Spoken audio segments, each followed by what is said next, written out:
Hai, Assalamualaikum. Selamat datang Nur Atikah. Lagi boleh jemput kawan-kawan. Pagi, selamat malam. Selamat malam semua. InsyaAllah hari ini kita akan teruskan dengan sesi kata pila kata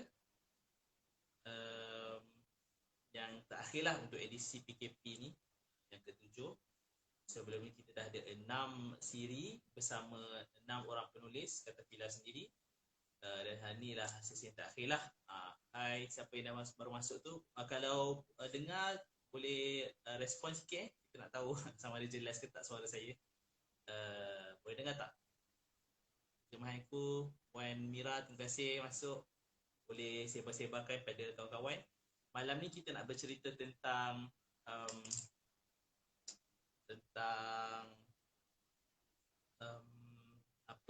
tentang PKP, tapi dalam konteks anak-anak. Anak-anak sebab tetamu kita hari ini adalah pensyarah dari Universiti UPSI. Dan jadi kita akan cerita sikit lah sebab waktu PKP yang lepas saudara Azari, saya panggil Ai kalau boleh. Boleh ke? Dengar tak? Boleh. Saya dengar kita akan dengar? Jelas? Okey, nanti kita akan cerita sikit lah macam mana Ai sendiri akan macam mana menjadi sukarelawan lah untuk menerima talian pada waktu PKP yang sebenarnya tak ramai orang tahu pada waktu PKP yang lepas lah, terutamanya waktu PKP pada tahun 2020. Banyak kes-kes penderaan, kes-kes rumah tangga dan sebagainya lah yang berkaitan dengan kekeluargaan lah mungkin. Tapi sebelum tu mungkin kita boleh nak dengar saudara Hazari perkenalkan diri sikit kot.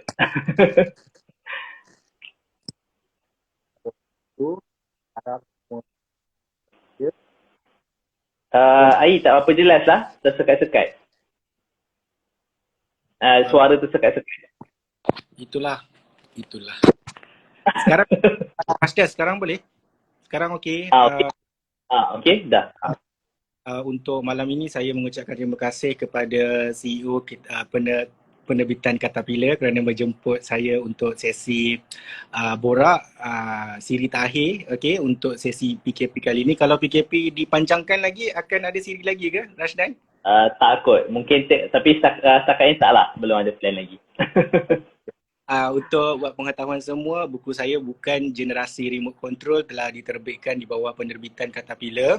Okey, jadi penerbitan Katapila ni dia test market lah apabila mereka nak propose untuk keluarkan buku yang bersifat rencam ataupun memfokuskan keadaan kekeluargaan dan pendidikan kanak-kanak. Maka saya percaya yang pendidikan Katapila melakukan sesuatu yang betul. Sebab apa? Pada peringkat awal saya bagi tahulah untuk Katapila, sebab saya tak nak buku-buku yang old school, yang tidak mendekati pembaca, tidak mendekati ibu bapa. Jadi kami pun telah berbincang, maka terhasillah bukan generasi remote control. Untuk pengetahuan semua, sedikitlah kalau untuk nak promo kan. So this one is bukan generasi bukan generasi remote control. Okey, bukan generasi remote control ini telah berumur 2 tahun. Kalau boleh saya katakan 2 tahun, memang tepat 2 tahun, telah diterbitkan pada Januari 2019, hujung Januari 2019. So alhamdulillah telah sesiapa yang ada tu alhamdulillah, siapa yang belum ada tu bolehlah sedikit baca. Sedikit sebelum kita tunggu lagi rakan-rakan lagi John Aijilah Rashdan untuk buku ini. For those yang tak biasa dengan ataupun tak tahu tentang buku ini menekankan tentang bukan nak melawan, dia bukan nak melawan perkembangan kanak-kanak, tapi untuk memberitahu kepada publik ataupun orang awam apakah perkembangan kanak-kanak yang sebenar. Sebab apa, kalau kita tengok sekeliling, kita telah banyak melakukan sesuatu yang tidak adil ataupun zalim lah kepada kanak-kanak. Jadi kalau tuan-tuan ataupun puan-puan membaca buku ini, mungkin akan terdetik rasa ketidakpuashatian ataupun muhasabah diri sedikit ke, because sebab ia tidak seperti apa yang kalian jangka. So akan ada sedikit mungkin rasa kecewa, rasa marah, rasa baru tahu ataupun rasa yang pelbagai lah kalau semua membaca buku ini. So itu introduction-nya. Ramai yang tegur ni. Ramai yang tegur ni hi sir. ECEP Coms. Ni student ke ni? Dia tahniah pelajar-pelajar daripada PCOMS, pendidikan awal. Ada juga mungkin rakan-rakan seperjuangan, pensyarah-pensyarah saya ada perasaan pensyarah pendidikan awal di Malaysia juga macam tu Syazwani Zulkapel, saya nampak dah. Jadi Rashdan, kita nak bincang apa hari ni Rashdan? Hari ni itulah borak hari ni kita nak bincang pasal spesifik lagi lah sebab saya pun baru tahu daripada Ai pada tahun lepas Ai ada uruskan ataupun menjadi sukarelawan untuk menjadi kira macam orang kata nak kata operator ke atau apa dia punya istilah dia untuk menjawab panggilan tu. Sukarelawan.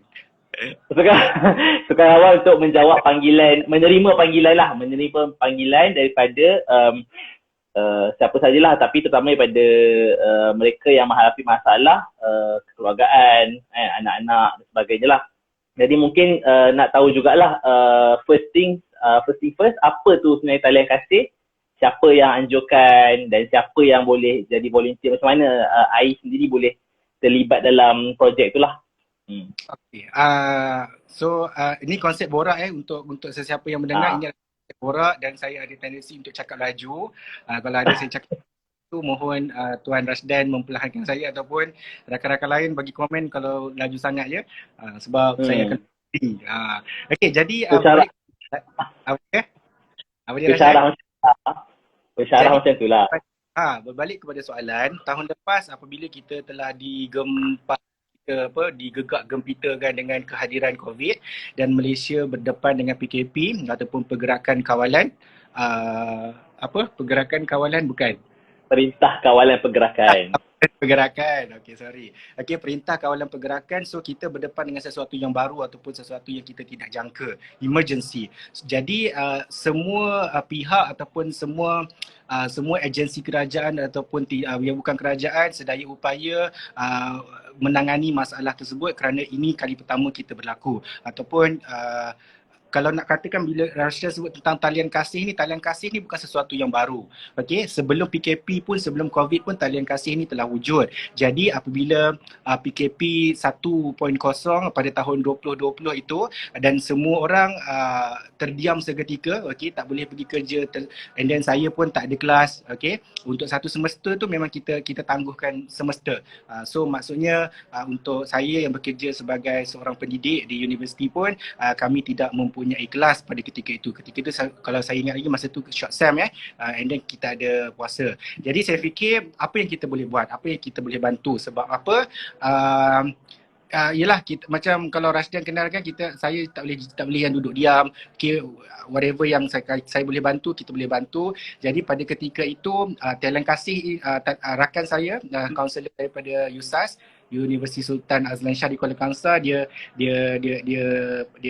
mencadangkanlah untuk join menjadi sukarelawan di bawah KPWKM. Okay, jadi saya cuba and then alhamdulillah berjaya pada peringkat awal sebab pada peringkat awal. Jadi pada peringkat awal saya menjadi sukarelawan untuk talian kasih. Jadi untuk pengetahuan semua, apakah talian kasih? Okey, talian kasih ini kalau kalian semua nak tahu, talian kasih ini adalah satu servis yang telah dikelola oleh Jabatan Kebajikan Masyarakat ataupun di bawah Kementerian Pembangunan Wanita, Komuniti dan Keluarga dan KPWKM, Keluarga dan Masyarakat. Okay, jadi talian kasih ini dia mempunyai dua media. Pertama adalah melalui talian tol bebas. Kalau siapa biasa dengar adalah 15999. Itu adalah talian tol bebas. Okey, yang kedua adalah melalui aplikasi WhatsApp. Okey, so tak silap saya kena baca nombor tu.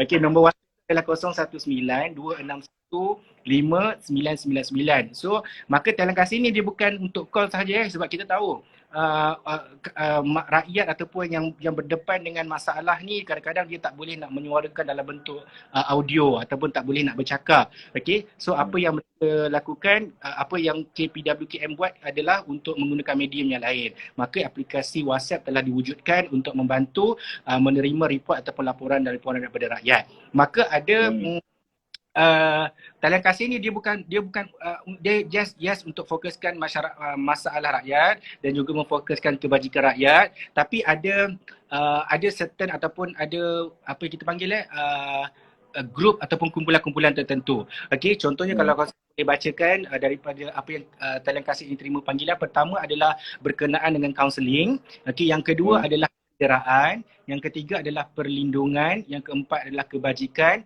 kemudian kita ada talian kanak-kanak, pembuangan bayi, perkhidmatan kesihatan reproduktif, dan yang terakhir adalah masalah sosial remaja. Jadi untuk pengetahuan semua, talian kasih ini dibuka sepanjang 24 jam. Jadi kalau saya katakanlah, selain daripada frontliner yang bekerja di pusat kesihatan, doktor, nurse dan sebagainya, okey, ada satu lagi agensi yang bekerja selama 24 jam, okey, shift juga, merupakan antara kami, saya boleh katakan mereka adalah wira yang tak didendang. Sebab apa? Pada tahun lepas, tak silap saya pada PKP yang ketiga ataupun tiga lah, memasuki 3.0, pihak kerajaan baru umumkan Malaysia berdepan dengan apa, domestic abuse ataupun penderaan domestik, penderaan lokal. So penderaan domestik ini termasuklah penderaan isteri, kanak-kanak dan sebagainya. Okey, jadi antara isu-isu yang telah diterima oleh talian kasih macam saya katakan tadi lah. Okey, kalau antara KPI talian kasih adalah mereka masalah-masalah tersebut boleh diselesaikan dalam masa 24 jam. Okey, so tapi kalau buat pengetahuan Rasdan, 70% daripada panggilan yang kita terima adalah berkaitan dengan kebajikan, tak cukup duit, tak cukup makan. Okay, so itu dan dewasa kita terima. Jadi dalam masa 24 jam, kalau sesiapa yang memohon ataupun mengadu ataupun beri laporan kepada talian kasih, maka dalam masa 24 jam kita akan salurkan kepada agensi yang berkaitan. Kalau contoh, kalau mereka memerlukan sumbangan ataupun memerlukan pertolongan daripada fisiologi, dari segi fisiologikal dan sebagainya, maka kita akan bagi tahu ke agensi seperti JKM dan sebagainya lah. Okey, tapi ada juga agensi-agensi lain seperti kaunseling, siapa yang kami rasa macam perlu dilanjutkan kepada agensi seperti kaunseling, maka ada peluang untuk mereka untuk menjalankan tele-kaunseling. Tak silap saya, tele-kaunseling ni dijalankan oleh kaunselor yang berdaftar di bawah JKM dan mereka menjalankan sesi-sesi dengan klien. Tapi itu apabila telah dirujuk lah. Okey, jadi untuk pengetahuan, untuk kalau tahun lepas lah, macam lebih daripada 70% itu adalah untuk kebajikan rakyat ataupun meminta pertolongan dari segi ekonomi. Seperti yang kita tahu, bila PKP berlangsung, PKP telah terjadi tahun lepas, banyak yang kena buang kerja, banyak kena berhenti kerja, alarm kena potong, OT tak dapat dan sebagainya. Maka rakyat dalam kesulitan. Kita sebut rakyat ni macam kita ni menteri ya, Rasdan. Sama je. Kalangan rakan-rakan kita mengalami kesulitan. Jadi talian kasih ini antara salah satu. Tapi apa yang saya, bukanlah satu kejutan sebenarnya, Rasdan. Dalam peratusan yang telah menghubungi talian kasih, ada peratusan kecil, adalah dalam kalangan kanak-kanak. Okey? Apabila kalangan kanak-kanak, maka macam kami ataupun saya lah sebagai pengamal ataupun practitioners in early childhood education, kita pun macam apa benda terjadi ni di peringkat dalam kalangan rakan-rakan kita, ataupun yang kadang kita tak sedar. Kadang-kadang kita duduk di kawasan yang okey, tapi kita tak tahu di kawasan yang lain ada rakan-rakan kita ataupun ada keluarga yang berdepan ataupun ada kanak-kanak yang berdepan dengan kesusahan. Jadi ada peratusan kecil dalam kalangan yang telefon itu adalah dalam kalangan kanak-kanak. Untuk pengetahuan Rasdan akan semua, apabila kita bercakap tentang kanak-kanak, ia bukan merujuk kepada baby sahaja, bukan merujuk kepada prasekolah dan sebagainya. Okey, kalau ikutkan takrifan kanak-kanak mengikut apa yang telah didefinisikan oleh Malaysia, okey, Akta Kanak-kanak, kanak-kanak ni dia berumur daripada 18 tahun, daripada 0 hingga 18 tahun. Okey, jadi kalau dia masih lagi bersekolah menengah sehingga umur 18 tahun, maka mereka masih dikategorikan sebagai kanak-kanak. Kalau Rasdan nak tahu, kita ada 3 kategori kanak-kanak lah. Awal kanak-kanak adalah ke bawah, kanak-kanak pertengahan, childhood adalah sekolah rendah, dan kanak-kanak tua ataupun late childhood adalah kanak-kanak sekolah menengah. Jadi kita tak buat pecahan lah untuk early childhood ke middle childhood ataupun late childhood, tapi kita dapatkan statistik ataupun bilangan kanak-kanak yang telah dihubungi. Dan surprisingly pada PKP, peningkatan talian kasih ni dah memang meningkat. Tapi yang lebih mengejutkan adalah setiap hari kita akan terima call ataupun laporan daripada kanak-kanak. Kenapa? Apa yang kanak-kanak ni, macam saya cakap tadi lah, mungkin apa yang saya pernah terima panggilan, mereka berada dalam keadaan yang satu tertekan, ataupun mereka dah rasa macam nak burst out ataupun nak pecah. Diorang tak boleh nak duduk dalam rumah. Yang kedua, mungkin mereka juga mengalami penderaan. Penderaan pun boleh diajukan kepada talian kasih. Dan ketiga, dan salah satunya adalah mengalami neglected ataupun dipinggirkan ataupun neglected, diabaikan. Mereka diabaikan. So diabaikan pun adalah salah satu abuse ataupun abuse lah, salah satu penderaan yang kita boleh ambil remeh. Dan apabila kita bersebut tentang penderaan, ramai orang salah sangka. Bila kita cakap penderaan ni adalah berkaitan dengan rotan, pukul, cubit sampai berdarah. Buat pengetahuan semua, penderaan bukanlah tertakluk semata-mata physical abuse ataupun penderaan secara fizikal. Maka kalau dalam konteks penderaan, dia terbahagi kepada 3. Kita akan terima laporan adalah yang biasanya adalah physical abuse. Yang kedua, emotional abuse, kanak-kanak yang mengalami masalah penderaan abuse, penderaan emosi. Dan yang ketiga apa? Allah lupa. Physical. Adakah mental? Spiritual. Tak pastilah mental.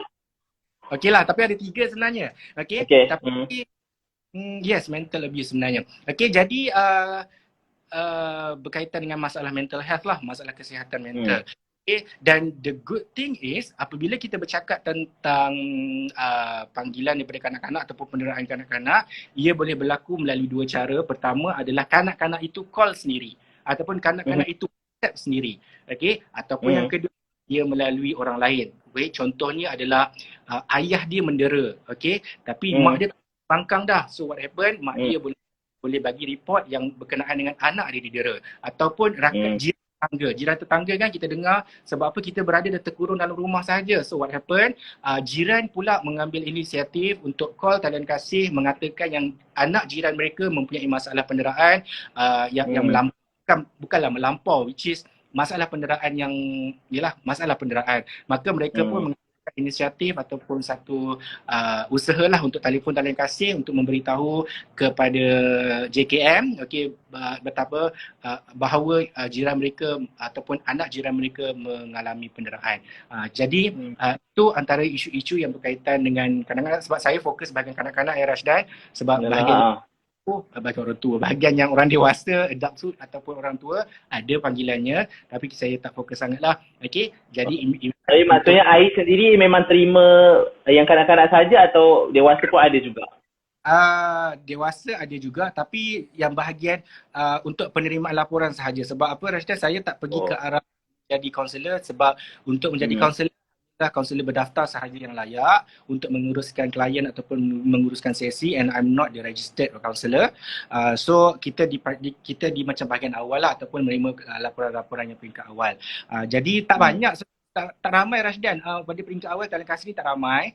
Tapi apabila aku PKP ni, the peraturan pun the percentage yang menerima panggilan tu ataupun membuat panggilan naik mendadak. Kalau tak silap, hingga hujung tahun lepas sebanyak 100,000 panggilan ataupun laporan melalui WhatsApp telah diberikan atau laporkan kepada talian kasih. Itu hanya untuk talian kasih Rashdan. But for your information, ada banyak lagi NGO seperti befriender NGO daripada JAKIM. Okey, JAKIM pun ada membuat panggilan servis panggilan untuk isu-isu seperti ini, seperti UNICEF, apa lagi seperti MIASA dan juga NGO yang lain juga mewujudkan ataupun membuat laporan, menyediakan talian seperti ini untuk menerima panggilan ataupun untuk menerima daripada peringkat daripada rakyat. Jadi itu hanya satu NGO je dalam kasih je, dan ada lagi talian-talian lain yang menguruskan membuat servis yang sama, dan minta maaf saya tak tahu statistik daripada agensi-agensi yang lain. Okey, jadi kenapa? The question is kenapa? Kenapa sampai kenapa ramai sangat nak mengadu? Kenapa kita bukanlah kita nak kata macam bila talian kasih ni tak telefon, rasa boring pula ataupun benda tu tak real juga. Contoh, talian kasih, sebelum PKP talian kasih punya peratusan is very low. Okay? Not very low, is quite low. So kita anggapkan rakyat dalam kesusahan. Tapi sebenarnya dalam dunia hidup rakyat dalam kesusahan, rakan-rakan kita dalam kesusahan, rakan-rakan kita tidak memerlukan kebajikan. Okey, jadi apabila berlakunya PKP baru kita sedar, okey, baru kita bangun daripada mimpi bahawa pertama ni lah, rakyat memang dalam kesusahan, dan yang kedua mereka tahu nak mengadu kepada siapa. Okey, sebab ini adalah satu signifikan ataupun satu usaha yang telah diwujudkan oleh KPWKM lah. Apabila ramai call, maknanya informasi untuk servis ini berjaya sampai ke tangan rakyat ataupun berjaya sampai dimaklumkan kepada rakyat, maka mereka membuat laporan. So berbalik kepada question kenapa. Okay, so apabila PKP berlaku Rashdan, macam contoh, kalau ada antara isu-isu seperti ayah dera anak, ayah dera mak, mak dera anak selama sebagai ditatang minyak yang penuh. Tapi kenapa ketika PKP sisi seorang ayah yang penyayang ataupun seorang ibu bapa yang penyayang tu telah bertukar 180 darjah ke 360 ke 180 lah. 180 habis. Kalau dulu positif memang terus negatif. Sebab apa? Okey, adakah sebab kalau kita nak kata sebab, apakah faktor-faktor yang menyebabkan ia berlaku, kita tak boleh nak tuju ini disebabkan masalah ini disebabkan masalah ini tapi salah satunya sebab kalau kita nak cerita, sebab kalau di peringkat universiti, saya dan rakan-rakan di fakulti telah membuat kajian tentang parental parental burnout. Okay, parental burnout yang lead kepada parental violence dan parental neglect. Okay, so apabila kita buat kajian ketika PKP, parental burnout, parental burnout ni menunjukkan satu data yang signifikan untuk kedua-duanya. Keduanya iaitu suami dan isteri lah, dalam konteks keluarga. Dia merujuk kepada ayah dan mak. Okey, kenapa mereka dalam keadaan burnout? Okey, contoh yang kita boleh bagi dekat sini, kalau ikutkan sebelum PKP, saya nampak saya punya teammate dalam research dia dah bagi thumbs up dekat situ. Okey, dalam PKP, ketika PKP, sebelum PKP, ayah ataupun ibu bapa yang bekerja, mereka pergi hantar anak ke taska, hantar ke tadika ataupun akan anak pergi sekolah rendah ataupun sekolah menengah, and then petang baru balik. Okay, but what happened bila mereka tidak bekerja seperti biasa. Okay, ada yang perlu work from home, tapi siapa yang frontliner tu mereka tetap bekerja lah, okay, seperti biasa. Tapi yang sebelum ini bekerja 7 pagi hingga 7 malam, and then baru jumpa anak, tiba-tiba kena bekerja dalam kawasan rumah ataupun kena bekerja bukan dalam rumah, kena bekerja dalam rumah.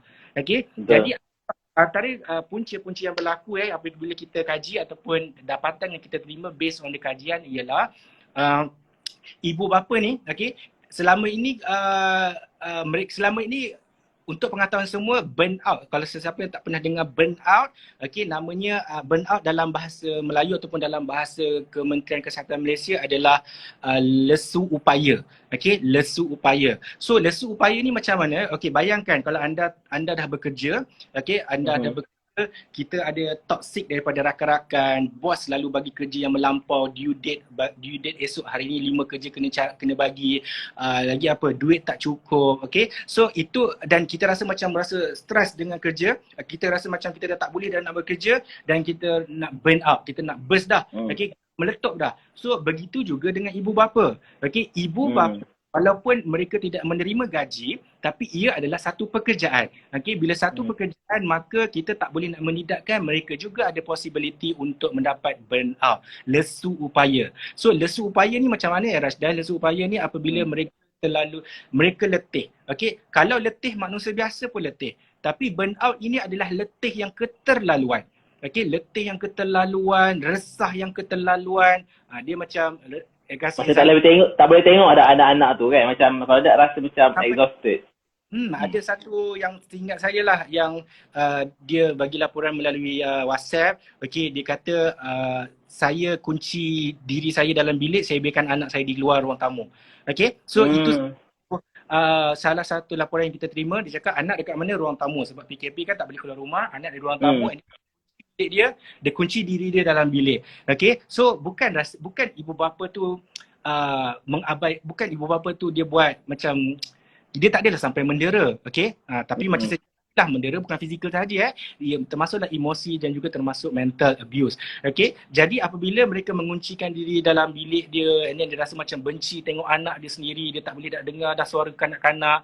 Okay, so kita tahu dia berada pada tahap yang amat membimbangkan. So the problem is, dalam kalangan rakyat Malaysia, ibu bapa malu untuk mengadu yang mereka penat menjadi ibu bapa. Okey, faham tak? Bila mereka nak berkongsi dengan ibu bapa yang lain ataupun adik-beradik yang lain, dia kata macam, ya Allah penat lah ada jaga anak dan sebagainya. Mereka malu sebab itu rapat teror. Itu dikeluh. Okey, ibu bapa tak boleh mengeluh. Tapi kita tak boleh nak kita tak boleh nak menidakkan, macam saya cakap tadi lah, ibu bapa juga merupakan satu pekerjaan, ada limit dia, ada tahap yang ada sesuatu tahap yang apa panggil, yang ada tahap yang tak boleh nak lebih. Okey, jadi apabila ibu yang berdepan dengan keadaan ataupun ibu bapa yang berdepan dengan keadaan macam ini, lagi-lagi PKP, untuk pengetahuan Rashdan, bila kita buat kajian hari tu, ayah lagi burn out dia daripada ibu. Okey, kan? Ayah burn out daripada ibu. So macam kenapa ayah yang burn out? Walaupun dapatan kami ada sedikit had ataupun ada sedikit kelemahan seperti skala yang kecil, tapi kita dapat tengoklah, kita akan tengok keputusan dia. Rupanya lelaki yang burn out, ayah yang burn out, yang kita rasa macam kuat di depan mata, tetapi kita jawab soal selidik ataupun bila menerima laporan ayah burn out, ayah yang ada lesu upaya. Sebab apa? Mungkin salah satu contoh ataupun salah satu penyebab dia, selama ini ayah menggunakan escape lah menjadi seorang ayah rumah selama 24 jam. So dia pergi, kalau rasa bosan sikit, pergi kedai mamak, pergi main badminton, main ni lah, futsal dengan rakan-rakan dan sebagainya. Maka ada benda yang kita boleh divert the attention. Tapi bila PKP dah tak boleh nak lari mana dah. Bila tak boleh nak lari mana dah, berada dalam rumah, dan the problem is keadaan rumah itu sendiri. Okay, ada dalam kalangan ibu bapa, majority of the parents, dia tidak mempunyai space yang cukup baik. Okay, masalah sebab kebanyakan dia apabila mereka bekerja daripada rumah, mereka perlu bekerja dalam ruang yang seperti rumah lah. Dan kita tahu tak semua duduk banglo, tak semua orang duduk rumah teres, tak semua orang duduk rumah-rumah yang besar. In fact, tak semua orang ada anak satu, anak dua, anak sedikit, ada yang, maka mereka perlu berkongsi dalam suasana yang okay, besok bila bos beritahu besok kena work from home, on the spot. Tapi suasana rumah tidak berada dalam keadaan kondusif. Okay, bila tidak berada dalam kondusif, bising kiri kanan, at the same time kena buat kerja juga. So ia menyebabkan ibu bapa mengalami masalah burnout. Jadi itu adalah faktor yang, itu adalah what we call as the vicious cycle ataupun the domino effect. Bermula dengan PKP, and then kena bekerja daripada rumah, ataupun kena buang kerja. Okay, sebab salah satu dapatan yang kami jumpa juga Rashdan, ibu bapa yang work from home lagi burn out daripada ibu bapa frontliner. So bila kami kaji balik, it make sense, sebab ibu bapa frontliner bekerja macam biasa, malah dia menjadi bekerja double lah. Okay, so kalau double shift dan sebagainya, tapi work from home ni dia lagi stress, dia lagi bukan stress, dia lagi burn out. Okay, jadi suasana macam ni sehingga kan sebab antara salah satu kes, saya juga nak bagi tahu, antara salah satu kes yang menyebabkan ibu bapa hilang kawalan dan mendera anak-anak dia. Ini yang kita jumpa. Apabila ibu bapa burn out, maka ada possibility untuk kanak-kanak ataupun anak-anak mereka dapat violence. Okay? Parental violence. Dan yang kedua adalah neglect ataupun pertama neglect ataupun diabaikan. Okay, so yang kedua-dua ini memang signifikan kalaulah ibu bapa tu burn out. Ini takutkan. Yang kita takutkan yang kedua-dua tadilah. Okay, diabai pun kita takutkan. Yang neglect pun yang saya dah saya nampak saudara Herman Rawi dia bagi komen. Hai Herman, terima kasih masuk. Okay, yang kita takutkan ada violence. Okay, abuse. Abuse, emotional abuse dan sebagainya. So, yes, yang ketiga bukan mental abuse, Rashdan, sexual abuse. Apa dia? Oh, okay, sexual. Okay, kes penderaan seksual. So, yes, apabila ini berlaku, ibu ataupun bapa yang selama ini menyayangi anak dia sebagai seorang anak, ada kes-kes di Malaysia, tak payah nak tengok luar negara, tak payah tengok negara jiran dan sebagainya. Okay, ada dalam kalangan kes di Malaysia adalah berlaku kes penderaan seksual dalam kalangan kanak-kanak.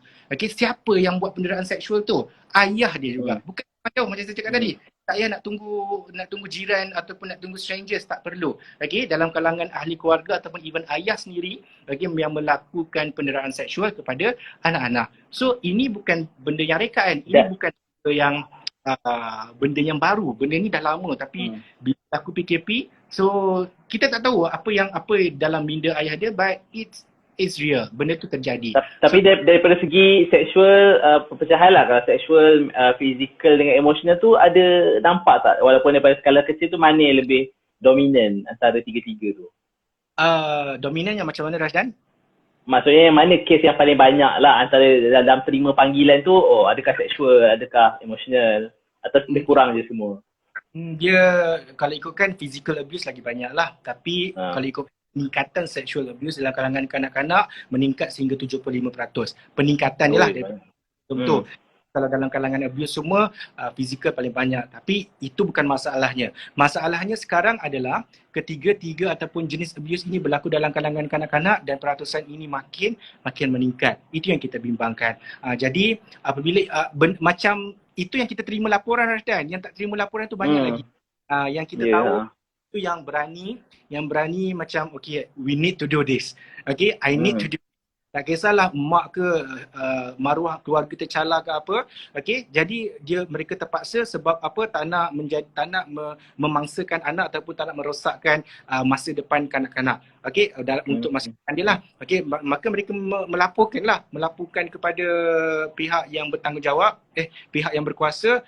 Ini yang telah berlaku. Bila ini telah berlaku, so maka kita ambil report and then kita linkkan kepada agensi-agensi yang sepatutnya. Seperti macam saya cakap tadi lah, kalau yang berkaitan dengan agama, pergilah ke JAKIM, ke bawah negeri, ataupun kalau kena lead kepada polis, okay, so kita kena hubungi polis. Kalau perlukan kaunseling keluarga ataupun kaunseling dan sebagainya, kita bagi kepada telecounseling. So ada ada agensi-agensi yang akan sahut panggilan tersebut. So, talian kasih ataupun talian yang saya nyatakan sebentar tadi, ia sebagai orang titik tengah. Orang tengah sahaja, kalau orang tengah tu boleh selesaikan, Alhamdulillah. Tapi ada kes tidak boleh diselesaikan oleh orang tengah, maka perlu pertolongan yang lebih profesional. Okay? Ni ada soalan ni. Terbaca saudara Wani Pearls, okay, Puan Syazwani apa tak silap saya, bukan tak silap saya lah. Berkaitan dengan seseorang, yes, ia adalah masalah kesihatan mental. Okay, masalah kesihatan mental sebab apa? Kalau kita ikutkanlah macam saya cakap tadi lah, okay, macam saya cakap tadi, antara simptom-simptom apabila mereka telah mengalami burnout, okay, apabila mereka mengalami lesu ataupun anxiety ataupun keadaan yang keterlaluan.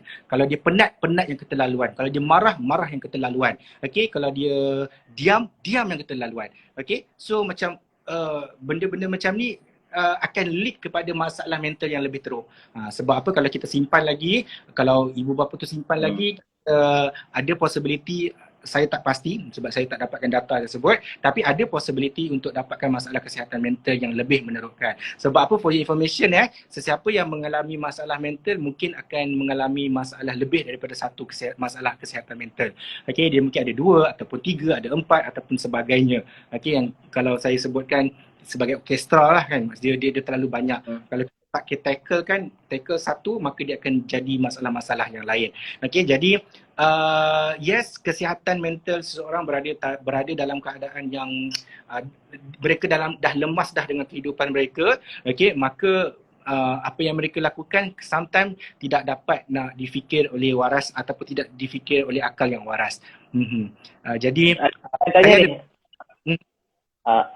anak develop anger dan tantrum pada PKP kali ni. Yang ni daripada sudut anak lah pula. Itu macam mana? Very good sebenarnya untuk anak. Betul, anak pun akan sebenarnya kalau Rashdan ataupun rakan-rakan dalam live nak tahu kenapa kanak-kanak dia dah develop anger ataupun marah ataupun tantrum yang luar biasa lah kata. Itulah kan. Okey, sebab apa? Pertama, antara salah satu kajian yang telah dilakukan adalah kanak-kanak ni ketika PKP, cuba fikir apa yang anak-anak buat. Okey? Kalau Rashdan boleh teka macam kelas kan? Kelas lah. Kalau teka apa yang anak-anak buat dekat rumah? Main, tahu makan. Yang itu benda kalau bukan PKP pun makan juga. Apa yang terus siapa yang nak menjawab ke boleh juga. Apa yang dia buat? Sorry tak ada anak, tak tahu. Okey, untuk pengetahuannya, ketika PKP kita tahu online learning, mereka memerlukan gadget, menggunakan gadget and everything adalah online. Okey, bukan yes very good. Yes very good. Main phone, betul, main phone. Main gadget ke screen ke yang keterlaluan. Bukan keterlaluan, itu anxiety. Main screen. Okay, so apabila PKP berlaku, everyone cakap kita masuk ke fasa. Kita masuk ke fasa yang teknologi. Okay, kalau sebelum ini orang masih lagi cakap tak apa, anak saya tak main phone tak apa. Kalau ikutkan saya baguslah tak main phone. Tapi apabila berlaku PKP, kesemua ibu bapa mereka nak escape diri daripada anak-anak, nak memudahkan diri, mereka berikan gadget. So bila berikan gadget kepada anak-anak, for your information, sebenarnya kalau psikologi mereka telah menetapkanlah penggunaan gadget ada limitasi-limitasi tertentu. Saya dah ulang banyak kali dah. Limitasi tu yang bagaimana? Seperti umur 1.5 ataupun 1 tahun setengah, dia punya penggunaan gadget ni adalah 1 tahun ke bawah. Dia sebab sambil cakap sambil terbaca soalan dia lain dah. Ini selama 2 jam yang tidak berterusan. Minta maaf. Okey, refresh balik. Untuk kanak-kanak yang berumur 1 tahun setengah ke bawah, no gadget at all. Okey, kecuali video call dan sebagainya. Tapi untuk umur 6 tahun ke bawah, dia up to 2 jam sahaja yang tidak berterusan. Tapi apabila PKP berlaku, ini apabila ini data dikeluarkan oleh Association Psychology, American Association Psychology, AAP. American Psychology Association, APA. So mereka telah membuat satu garis panduan penggunaan teknologi ataupun gadget dalam kalangan kanak-kanak. Itu sebelum PKP. Okey, itu sebelum PKP. Dah bertahun dah. Mereka dah buat kajian ni bertahun dah. Dan memang hours of using of the smartphone tu dah makin lama makin pendek sebenarnya. Makin pendek sebenarnya. Tapi apabila PKP berlaku, adakah ia satu pengecualian untuk tidak mengikut garis panduan tersebut? Rashdan bayangkan sebelum PKP ramai ibu bapa yang memang terlebih bagi masa, dekat smartphone. Bagi masa terlebih bagi anak main smartphone. Apabila PKP, mereka menggunakan alasan untuk biarlah anak main smartphone, biarlah anak main gadget, biarlah anak buat itu dan buat ini. And for your information, untuk kanak-kanak, kenapa kami ataupun pengamal-pengamal early childhood education yang lain, early childhood education, kenapa benda ini sangat membimbangkan. Sebab apa? Dia memberi banyak benda yang lain.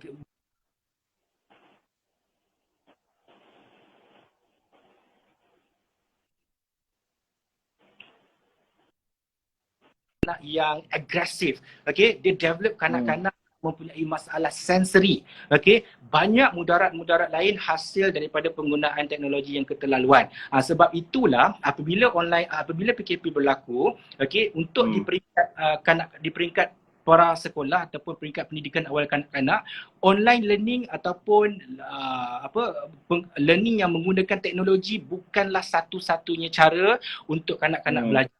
Okey, maka kalau peringkat taska dan tadika pun kalau ikutkan penjajaran ataupun kurikulum yang terbaru, okey, dia perlu ataupun panduan itu ada panduan yang diberikan, dia mengurangkan penggunaan online learning. Tapi saya tak tahulah minggu lepas tu sekolah kan, and then bila KPM keluarkan sampai jadual macam sekolah biasa.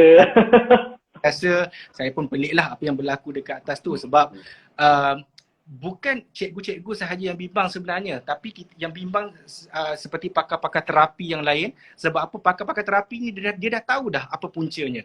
Okey? Tahu dah kenapa kanak-kanak ni shaking hand, kenapa kanak-kanak ni juling, kenapa kanak-kanak ni develop tantrum yang keterlaluan. Okey? Kenapa tiba-tiba dilahirkan normal, ada masalah ADHD. Okey? So benda-benda persekitaran yang memberi faktor factor terhadap masalah-masalah kanak-kanak ini. Okey? Jadi tapi ada yang kata ni macam contohnya terpaksa bagi kalau tak ada kerja, mak ayah ada meeting serentak, saya rasa macam kadang-kadang bukan intention dia nak bagi pun, tapi sebab mak ayah tu sendiri terpaksa menggunakan gadget untuk kerja. Jadi anak-anak yang nampak ni dia rasa macam mak ayah okey je main lama-lama, dia mainlah juga macam itulah. Betul. Benda dia begini Rashdan. Dia sebagai kita nak memudahkan siapa. Okey? Dia macam ada dua benda yang kita pegang dekat tangan dan kita kena korbankan salah satu. Okey, kena korbankan salah satu, which is antara kerja ibu bapa dan juga masa depan kanak-kanak. Okey, so saya takkan bagi jawapan sebab ibu bapa yang akan pilih engkau nak fokus yang kerja tetapi ada masalah psikologi masalah psikologi anak-anak, ataupun kau nak fokus yang mana. Okey, so benda ini memang banyak dah debat dah, banyak dah dibincangkan di peringkat atasan pun. Sebab apa? Dan kebanyakan dia ataupun banyak dapatan ataupun banyak panduan yang telah diberikan adalah don't start. Untuk kanak-kanak bertanggung jawab start. Kalau awak dah macam contoh dia satu macam contoh seperti kita beri deria, kita bagi rangsangan deria kepada kanak-kanak kan. Kalau tak nak bagi kanak-kanak makan gula, jangan start makan gula. Jangan start suruhkan gula ataupun jangan start biasakan diri dengan makan gula. Okay, yes, kita kena suruhkan gula untuk develop dia punya taste, dia punya taste bud lah. Tapi jangan sampai benda itu menjadi punca ataupun menjadi sebab kanak-kanak itu berlarutan. Sebab apa? Anything we do perlu ada limitasi. Saya tak ada masalah kalau macam Encik Herman Rawi kata tadi, boleh bagi, tapi ada limitasi. Okey, boleh bagi, tapi adalah limit dia. Setiap benda ada limit. Okey, kita berdepan dengan manusia, kita berdepan dengan budak kecil, kita bukan berdepan dengan robot, kita bukan berdepan dengan sesuatu yang tiada emosi. Kita berdepan dengan satu insan yang ada emosi, which is whatever we have done ataupun we give hari ini akan memberi kesan jangka masa panjang kepada mereka. So it's up to you. Sebab saya kadang-kadang agak macam nak kata bukan tekilan, kadang pelik pun sebab manusia memang pelik. Okey, mereka menganggap anak mereka seperti robot. Sebab itu anak mereka seperti robot. Kalau A lah, kalau B lah. Dia tak ada satu titik tengah. Okey, kalau nak buat A, kena buat macam ni. Kalau nak buat B, kena buat macam ni. Kalau situasi macam ni, kena datangkan A, kena datangkan dengan B. Sebab manusia itu berbeza, setiap anak berbeza. Cakallah kalau awak ada anak kembar sekalipun, kedua-dua tu akan menzahirkan tingkah laku yang berbeza. Jadi, kalau SOP ni kata A, tapi tak fit untuk B, untuk kanak-kanak pertama, maka kita perlu alter lah SOP tu. Sebab apa? Macam saya cakap tadi, kanak-kanak bukan robot, kanak-kanak bukan enjin, kanak-kanak bukan benda hidup. Kanak-kanak benda hidup, bukan benda hidup, bukan living dengan non-living thing. So bila berdepan dengan manusia, perlu ada negotiation ataupun consideration yang perlu kita letakkan apa yang terbaik. apa yang terbaik kepada kanak-kanak. Sebab apa? Tiada satu, kalau tiada satu what we call as oh inilah jawapan yang terbaik ataupun inilah teknik yang terbaik untuk anak-anak. Tak ada. There is no such thing one method yang fit to all children. Tak ada. Okay? Kalau dia fit untuk anak Rashdan, dia tak mungkin fit kepada anak Encik Herman. Dia tak mungkin fit kepada anak Puan Ilya. Dia tak mungkin fit kepada anak Puan Syazwani just now. Okay? So dia anak berbeza, tapi the right thing is, adakah ibu bapa adalah ibu bapa yang berilmu untuk berdepan dengan psikologi kanak-kanak. Okay? Kita yalah, jadi kita berdepan dengan psikologi kanak-kanak because apa pun yang kita berikan kepada kanak-kanak, kita perlu tengok kepada keperluan kanak-kanak. Kalau itu kanak-kanak perlukan, tapi untuk melihat kepada keperluan kanak-kanak, ibu bapa kena sedikit berilmu. Kalau ibu bapa tidak berilmu, maka macam saya katakan tadi lah, kita meletakkan sesuatu yang zalim kepada kanak-kanak. Kita letakkan sesuatu yang tidak kepada kanak-kanak. Okay, rasanya kita pun dah macam lari sikit daripada tajuk ni. Mungkin kita boleh kembali ke tajuk asal pasal tapi ada kaitan juga sebab dia berkaitan dengan parents dan anak-anak juga kan. Tapi since kita pun berkaitan balik kepada tajuk asal pasal anak-anak waktu yang PKP lah, kesihatan mental lah mungkin kan. Dan juga especially mungkin berkaitan dengan baru-baru ni kita ada dengar kes adik Amir yang didera sampai mati kan. Masa sekali dan mungkin kita boleh cerita sikit lah peranan kita ni yang mendengar ni, apa yang kita boleh buat, apa yang kita boleh suarakan. Mungkin dulu Ais sendiri sebagai volunteer yang boleh menerima panggilan tu sendiri kan, tapi orang lain kita lah apa yang praktikal untuk kita ni lah amalkan sekarang ni. Okay, kita perlu sebut pasal norma baharu. Salah satu norma baharu yang kita perlu titik beratkan adalah kita kena jaga tepi kain orang. Okay? Kita kena jaga tepi kain orang. There is no such thing yang apa benda nak jaga tepi kain orang. Aku, engkau. Kalau baca dekat social media lagi negatif kan, kubur kita masing-masing. Okay, so kenapa saya katakan kita kena jaga tepi kain orang, macam saudara Rashdan bagi tahu tadi lah. Okay, Al-Fatihah ataupun Al-Fatihah dalam kurungan dibaca ya. Al-Fatihah untuk lahir. Tadi nak kata saudara arwah adik. Okay, so bila benda ini berlaku Rashdan, kenapa saya kata kena jaga tepi kain orang? Sebab kalau macam saya cakap peringkat awal tadi panggilan boleh dilakukan oleh mangsa sendiri, okey, dan panggilan juga boleh dilakukan oleh orang yang melihat mangsa. Okey. So sebagai contohlah, kalau bukan daripada kalangan ahli keluarga kita, na'udzubillah, tapi mereka dalam kalangan jiran tetangga kita. Okey, jiran tepi, jiran belakang, kalau jiran atas, jiran bawah, kita dengar sesuatu yang pelik ataupun sesuatu yang bukan kebiasaan. Okey, selama ini kanak-kanak tu menangis, tapi hari ni punya menangis lain macam tangisan dia. So jagalah tepi jadi jiran, kenapa anak tu menangis pelik macam tu. Okey, sebab apa? Kita tak nak isu-isu macam orang tu dah meninggal 3 hari. Kita tak nak isu-isu selama ini saya dengar budak ni asyik menangis je, dah berminggu-minggu asyik menangis. So apa yang kita buat sebagai jiran tetangga? Okay, apa yang kita buat sebagai jiran tetangga? Adakah kita sekadar mendengar sahaja? So what we can do? So at least saya teringat Rashdan kan, masa dulu saya kita belajar di Birmingham dulu kan. Okay, saya ingat saya kalau ada dengar sesuatu yang luar biasa ataupun ini antara benda-benda yang saya dengar bila saya bersekolah ataupun menjalankan internship di sana lah. So kalaulah ada tangisan yang luar biasa daripada jiran sebelah, jiran tetangga dia memang ambil kisah, memang jaga tepi kain orang. In fact, kalau dia tak nak tanya pun, dia akan call je majlis, akan call je council untuk datang untuk jiran dia macam ada masalah tertentu. So council akan datang ada masalah ke tak, dia akan buat spot check. Okay, itu kalau yang menangis lah. But for your information juga kalau macam seingat saya di UK dulu, kalau kanak-kanak itu belum mencapai 12 tahun ke bawah, kalau kanak-kanak itu 12 tahun ke bawah, mereka tidak boleh mereka macam mana dia punya rules. Okay, untuk kanak-kanak mereka tidak boleh tinggal rumah seorang-seorang tanpa pengawasan. Okay, kalau kanak-kanak tu umur macam darjah 1 ke, umur 6 tahun ke apa, ataupun darjah 2, darjah 3, kalau jiran tahu anak sebelah ni orang dewasa tak ada, okay, what happen, mereka boleh call council. Okay, call council sebab ada budak kecil yang tinggal seorang-seorang ataupun tinggal tanpa pengawasan orang dewasa. Okey, itu adalah yang kita panggilkan sebagai jaga tepi kain orang yang baik lah. Sebab kita tak prevent sesuatu benda ataupun sesuatu benda yang negatif terjadi.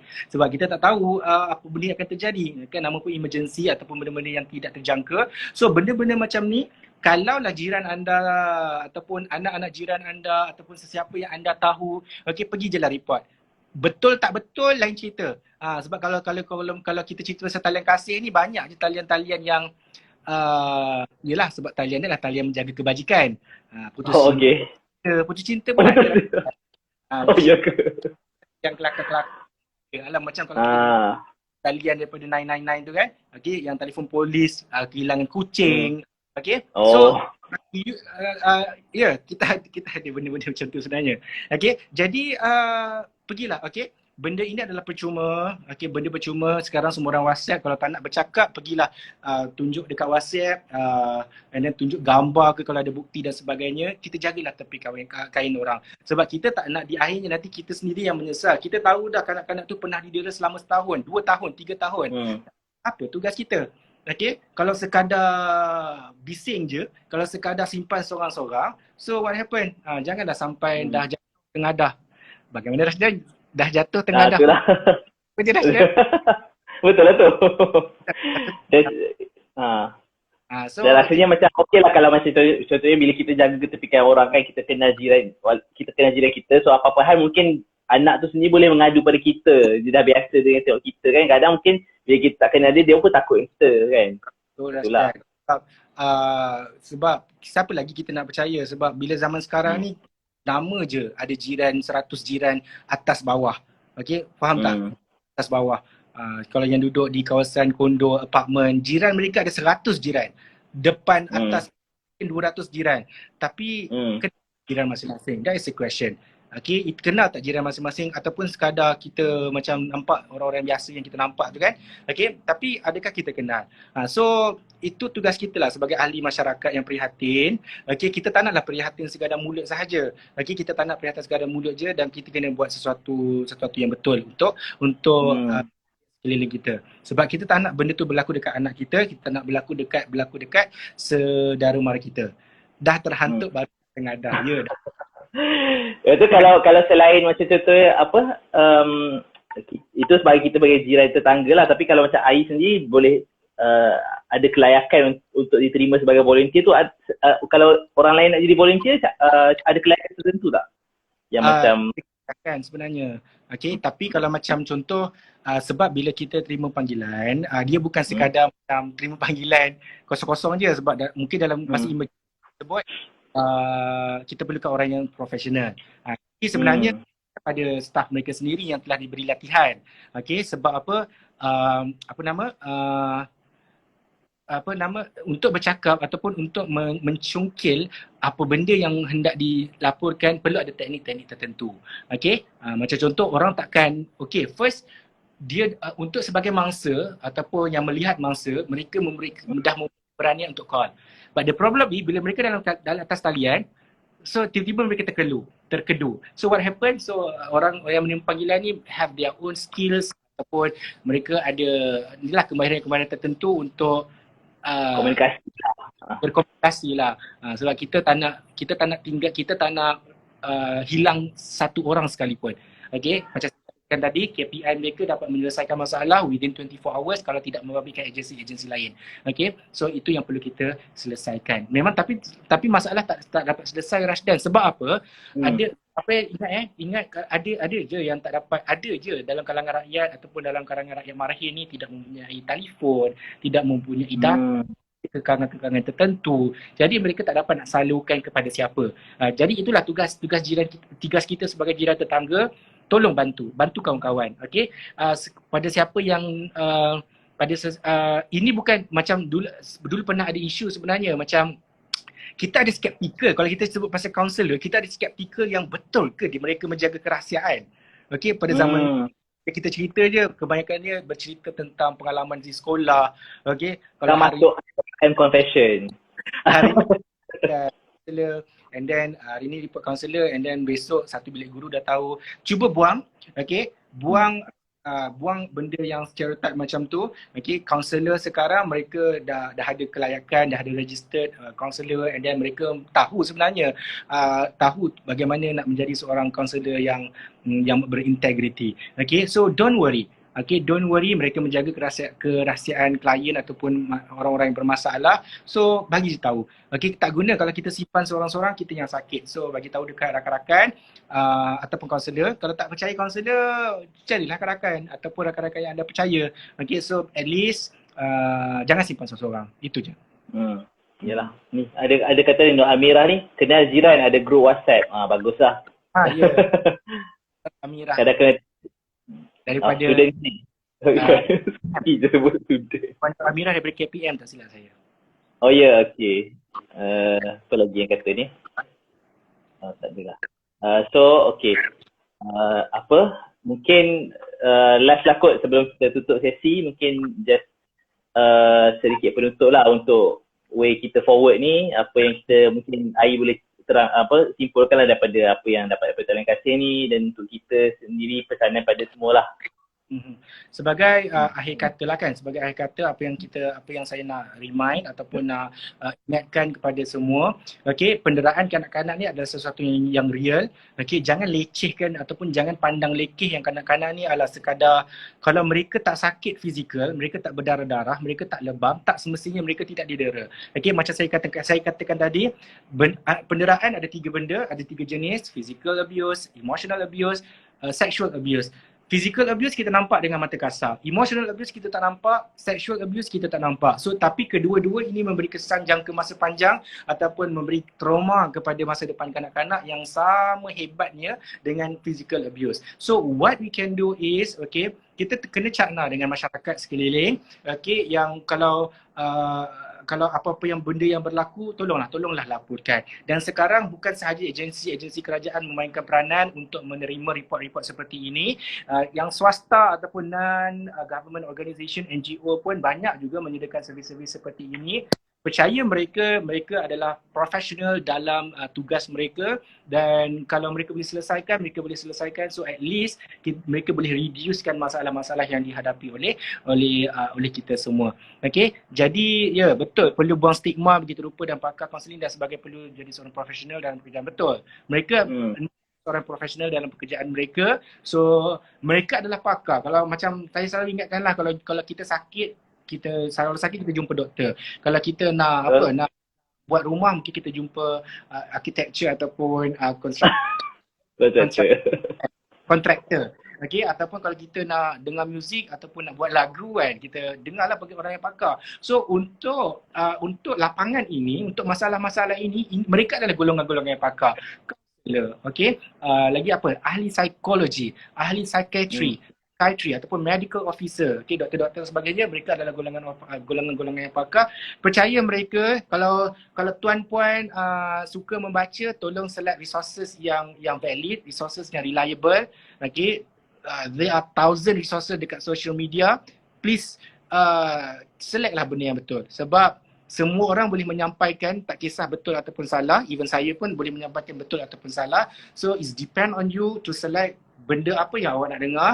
Adakah kita dengar di social media, dekat Facebook, dekat Twitter dan sebagainya, and then kita share. Macam sekarang kan ada tengah ni kan, kalau tak pasti jangan kongsi ke apa. So kita kalau kita terima benda-benda yang tidak pasti, biarlah kita orang terakhir yang menerimanya. Okay, maksudnya benda ni macam salah aja kan, macam baru-baru ni jangan tekan WhatsApp live ke apa, WhatsApp story, kalau tidak nanti tak dapat. Oh ya ke? Dapat. Okay, jadi macam kalau kita tahu benda ni macam salah ni, so kita tak payahlah nak orang yang teruskan lagi benda-benda yang salah. So biarkan kita orang yang terakhir terima dia. Macam kita dengar fitnah, kalau kita dengar sesuatu yang fitnah tidak betul, biar kita yang terakhir yang menerimanya, dan jangan sebarkan kepada orang lain. Okay, good job Ai, thank you for Cik Rashdan, thank you Puan Amira, Cik Amira. Terima kasih. Terima kasih. Okey, itu saja kot untuk hari ini. Terima kasih banyak-banyak pada saudara Azhari sudi berkongsi dan sudi bersama kita pada malam ni. Harapnya kongsian ni dapat bantulah kita untuk semua lebih cakna, lebih pedulilah dengan jiran-jiran kita, dengan masyarakat sekeliling kita. Dan juga harapnya juga PKP kali ni mungkin tak seteruk PKP sebelum ni, kita lebih banyak keluar dan sebagainya, mungkin kita boleh jugalah jaga kesihatan mental kita, tak seperti sebelum ni lah kan. Jadi sama-sama kita cubalah usaha untuk supaya elakkan semua ni terjadilah. Dan kalau ada apa-apa seperti yang Saudara Hazari sebut tadi, terus laporkan sebab better safe than sorry kan. Jadi itu saja kot untuk malam ni. Terima kasih semua audiens yang tonton dan beri komen. Nanti kita akan jumpa lagi kalau ada sesi kata pila kata yang seterusnya. Setakat ini yang terakhir lah. Nanti insyaAllah kalau apa-apa kita akan update di media sosial. Terakhir sebelum tu, kalau siapa yang nak beli buku Saudara Hazari, sebenarnya kita masih ada diskaun 10% sebab untuk sesi ni lah. Jadi kalau ke website katapila.com boleh cari dekat menu tu ada promosi, ada drop down menu, ada promosi bulan ini. Cari je tajuk bukan generasi remote control ni, boleh dapat 10% diskaun lah di website katapila.com. Okay. Terima kasih semua, terima kasih Ai. Terima kasih Rasyan kerana menjemput. Assalamualaikum. Okay, salam, terima kasih.